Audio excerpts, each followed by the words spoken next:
Pessoal, muito bom dia, e nós estamos aqui hoje na CITV com a Patrícia Moraes. A Patrícia, ela é diretora técnica da PIC, a empresa responsável então por trazer os fatores de crescimento para o Brasil. Bom dia, Patrícia, tudo bom? Tudo ótimo. Então, tá bom. Patrícia, para a gente começar essa nossa entrevista, e antes de mais nada, explique para nós então o que são fatores de crescimento. Primeiro e mais importante de tudo, eu acho que é não confundir fator de crescimento com hormônio de crescimento. Mas né? por que, Patrícia? Será que tem alguém confundindo fatores de crescimento, que são produtos cosméticos, com hormônios? Tem bastante, Maurício. E eu acho que, na verdade, a gente tem que saber diferenciar uma coisa bastante na outra. O fator de crescimento é produzido pela célula, utilizado pela própria célula, não é controlado pela hipófise, como é o hormônio. Agora eu acho assim, que se as pessoas confundiram fatores de crescimento com hormônios, é porque esses fatores prometem, né? Muito, bastante. E o que fazem, então, os fatores de crescimento? Aliás, antes da gente responder o que eles fazem, é uma coisa que eu tenho notado muito nas minhas aulas. As pessoas não sabem que nós temos fatores de crescimento na nossa pele. Nós já temos fatores de crescimento, não é isso? Sim. E o que eles fazem? O fator de crescimento está presente em todo o processo de diferenciação celular. Então, se a gente lembrar daquela época de 8ª série, o fator de crescimento está presente na diferenciação celular do G0 para o G1. Então, todo o processo de diferenciação e divisão celular está presente em fator de crescimento. Então, os fatores de crescimento, eu posso dizer então que são moléculas, são como se fossem citocinas, que controlam todo o processo de reprodução das nossas células, é isso? Isso mesmo. E parece que nós temos também alguns fatores que são específicos, alguns que, por exemplo, agem mais na epiderme, outros mais nos vasos sanguíneos, outros mais nos folículos pilosos. Você poderia dar um geral para a gente poder esclarecer isso para as pessoas que estão assistindo o CITV? Nós temos na nossa pele as nossas células que produzem fatores de crescimento. E para isso, no processo, por exemplo, de cicatrização, nós precisamos de fator de crescimento para produzir derme ou epiderme, um fator de crescimento para produzir fibroblastos, um fator de crescimento para produzir vasos sanguíneos. Cada fator de crescimento é produzido pela célula e pode ser utilizado por essa mesma célula. Então, devido a isso, nós temos diversos fatores de crescimento no nosso corpo. Tá, agora, lá no nosso corpo, eles não agem isoladamente. Suponho que eles ajam em conjunto. Então, por exemplo, se eu fizer uma biópsia aqui da minha pele, eu vou ver que agora, nesse momento, eu tenho vários fatores de crescimento agindo ao mesmo tempo. Estou correto? Corretíssimo. Patrícia, e quando eu faço, eu sei que você é formada em odontologia. Então, você é uma profissional da área de saúde, não é? Então, por exemplo, quando eu faço uma lesão na minha pele, vamos para um caso mais drástico, eu faço um corte na minha pele, eu faço um peeling. Eu fui fazer uma cirurgia e lesei a pele. É verdade que são os fatores de crescimento os responsáveis pela regeneração dessa pele que foi lesada?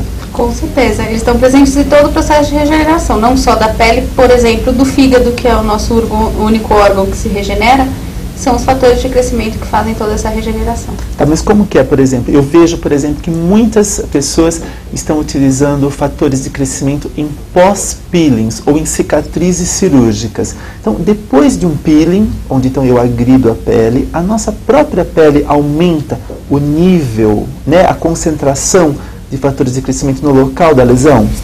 Então, eu acho que posteriormente nós vamos mostrar uma foto aí bastante interessante, mas acontece que a pele que é agredida, ela passa a produzir bastante colágeno, bastante elastina, porque ela tem que se regenerar. Então, ela já está produzindo muito fator de crescimento. O que a gente vai dar é mais suplementação para essa pele. Então, ela vai se regenerar mais rápido. Que num peeling, por exemplo, você leva de 15 a 20 dias para se regenerar, com o fator de crescimento você vai levar de 5 a 7 dias. Tá, mas então, se eu tenho, por exemplo, uma pele sadia, e essa pele sadia eu não agredi, ok? Uma pele envelhecida, uma pele de alguém com 45 anos de idade. Você conhece alguém com 45? Não. Eu também não conheço ninguém com 45 anos de idade. E essa pele, ela precisa de um pouco mais de colágeno, um pouco mais de firmeza. Eu posso dizer, Patrícia, que se eu utilizar uma grande quantidade de fatores de crescimento num cosmético, por exemplo, num creme, eu vou mimetizar o efeito de um peeling? Sim, com certeza. Até porque o que acontece? A gente fala de envelhecimento intrínseco, né? Na verdade, as nossas células começam a diminuir a produção delas. E o que a gente vai dar? Substrato. vamos dar comida para essa pele. Então ela vai começar a se regenerar como se ela tivesse 15 anos de idade, ou 20. Né? Então você vai voltar a dar vida para essa pele, dando substrato através de um creme ou de um cosmético. Exatamente, eu acho bem interessante isso, a gente fazer essa comparação, porque nós vamos aos consultórios médicos para fazer peelings, e aí o ácido então, que o médico aplica, ele causa uma lesão, né? E a sua pele aumenta os níveis de fatores de crescimento. É isso mesmo, Sara? A Sara Bentler, aqui a consultora da PIC, está nos assistindo e corrigindo qualquer desvio que a gente possa, por acaso, fazer. Né, Sara? E a Sara é uma excelente professora, estará presente, se não me engano, no primeiro simpósio de dermocosméticos, que será realizado em julho desse ano. Né? Então, quando eu faço um peeling, eu leso a pele e essa lesão leva ao aumento da síntese de fatores. Então, se eu faço um creme com fatores de crescimento, isso é muito comum fora do Brasil? Muito, bastante. Muito Você comum. Tem linhas aí como Revive, como TMS. A gente já fala disso aí já já. Eu posso mimetizar através de um creme que não agride a pele, um creme que não irrita a pele, mimetizar aquele efeito regenerador, aquele efeito reestruturador de um peeling. Fala sem agora, agressão, né? Sem agressão. E agora, e essas linhas de dermocosméticos, então, já fabricadas com fatores de crescimento no exterior, há quanto tempo esses fatores de crescimento já estão no mercado? O fator de crescimento ele já tem muitos anos, né, no mercado. Na verdade, não o fator de crescimento da Caregen, de uso tópico, ele é bastante recente. A Caregen é uma empresa fundada em 2001, mas o fator de crescimento ele já tem aí bem os seus 10 anos de mercado. Só que o custo dele era muito alto.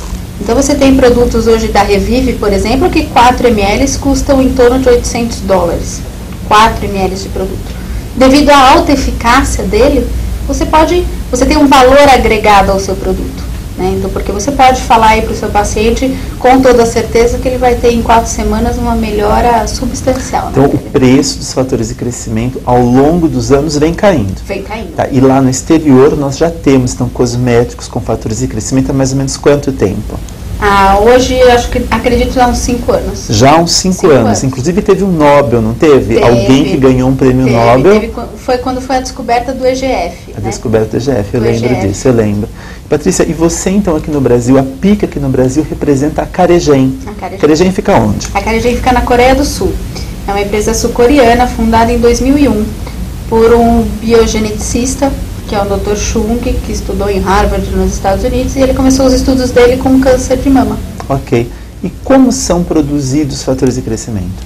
Isso é bastante interessante. Eles partem de DNA recombinante, e aí isso é inserido num plasmídio, passa por um processo de fermentação, filtração, e eles são nanoencapsulados. Todo esse processo foi patenteado pela Caregen. Isso é engenharia genética? É engenharia genética. E, então, é muito interessante, inclusive, a gente poder estudar como esses fatores são produzidos.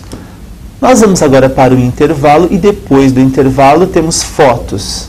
Temos fotografias muito interessantes que mostram, então, o efeito dos fatores de crescimento na prática.